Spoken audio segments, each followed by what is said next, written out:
Ma'am, इनके नेता मोदी जी विकास की बात करते हैं, यूथ इंडिया की बात करते हैं, और आपको लगता है कि ऐसे बिहार में रिटायर्ड फेस को लाया जाए जिनका 74 साल उम्र है, वो आके बिहार के विकास कर सकते हैं? Good question.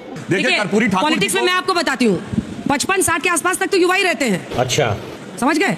उसके बाद जब उठाता है तो बुजुर्ग और वरिष्ठ नेता कहलाते हैं। वयस्क होते हैं, वयस्क। ऐसा कोई मामला नहीं है ये सब। दलाल दलाल दलाल। सबके उम्र का ये। मेरा जेडीयू के पैनलिस्ट से सवाल है, पहले तो आप नीतीश कुमार जी को संस्कार दीजिए कि राष्ट्रगान के बाद खड़े कैसे होते हैं, फिर उनको मुख्यमंत्री बनाइएगा। और सुधांशु जी, इतना खुश मत होइए आप दोनों, और ना ही आप चिल्लाइए इतना, क्योंकि आपको नहीं पता कि नीतीश कुमार उनकी नाव में कब बैठ जाए और आपके उतर जाए। बिहार चुनाव के पहले भी इंटरव्यू नहीं।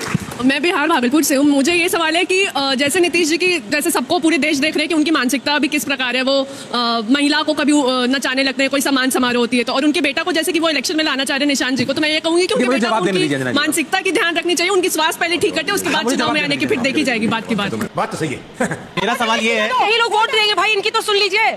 यही लोग वोट देंगे, इनकी तो सुन लीजिए। मेरा सवाल ये है कि आपने एक टाइम पे वोटर आईडी को इतना महत्व दिया था, अब आधार कार्ड को दे रहे हैं, कल आप कुछ और निकाल लेंगे, तो इसके पीछे भी तो आपकी साजिश हो सकती है कि वोट लेने आए मुझे, मेरी पार्टी बने और कोई पार्टी ना बने।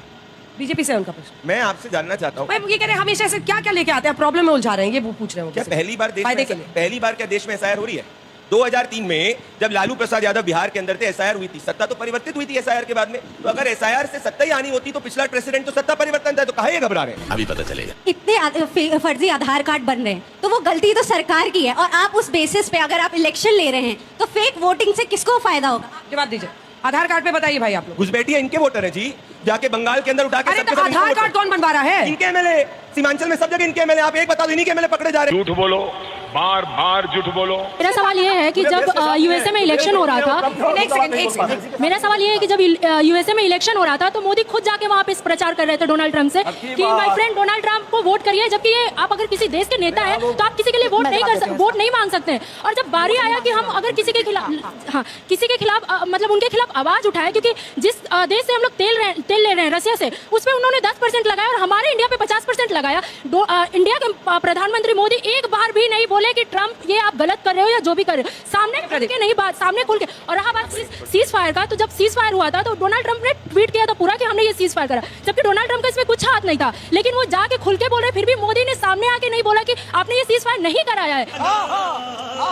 मेरा सवाल ये है कि ट्रंप ने 50% टैरिफ लगा लिया और उन्होंने खुलेआम ये बोला कि वो सेकेंडरी सैंक्शंस और लगा सकते हैं। इससे आरबीआई की रिपोर्ट है कि हमारा जीडीपी 0.41 to 1.11% गिर सकता है, और ये एमएसएमई की रिपोर्ट है कि हमारे यहाँ 10 to 15 लाख जॉब्स की ले ऑफ हो सकती है। हमारे मैन्युफैक्चरर्स को दूसरे एक्सपोर्ट ढूंढने पड़ेंगे जो बहुत डिसरप्टिव मार्केट है और बिल्कुल भी फीजिबल नहीं है। वियतनाम, बांग्लादेश, वहां से लेके टेक्सटाइल, इलेक्ट्रॉनिक्स, वो हमें आराम से हमें हरा सकता है। अरे बाप रे, ये तो धोती खोल रहा है। मेरा सवाल ये है कि एक तरफ वो हमारे ऊपर टैरिफ लगाते हैं रशिया के इंपोर्टेड गुड्स पे, और दूसरी तरफ यूएस खुद ही यूरेनियम और पैलेडियम इंपोर्ट करता है जो कि न्यूक्लियर वेपन्स में यूज करा जाता है। ये बहुत बड़ी हिपोक्रेसी है।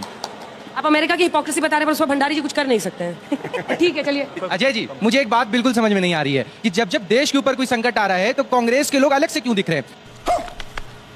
जब बोला जा रहा है ट्रंप की तरफ से कि ये डेड इकोनॉमी है, हमारे लिए बेइज्जती है बहुत बड़ी, पूरे इंडियंस के लिए, ये सिर्फ एक व्यक्ति नरेंद्र मोदी के लिए बेइज्जती नहीं है, तो इसे आप सेलिब्रेट करते हुए दिख रहे हो सर, कैसे? नहीं, कभी हम लोग सेलिब्रेट करने की बात नहीं कर रहे, हम तो कर रहे हैं। भारत के मान सम्मान और स्वाभिमान पर यदि कोई प्रश्न लगाने का काम करेगा, उसको भारत के लोगों को और भारत के शासनाध्यक्ष को मुंहतोड़ जवाब देना चाहिए। ट्रंप मुर्दाबाद का नारा मैं भी लगा रहा हूं और आप भी लगाइए।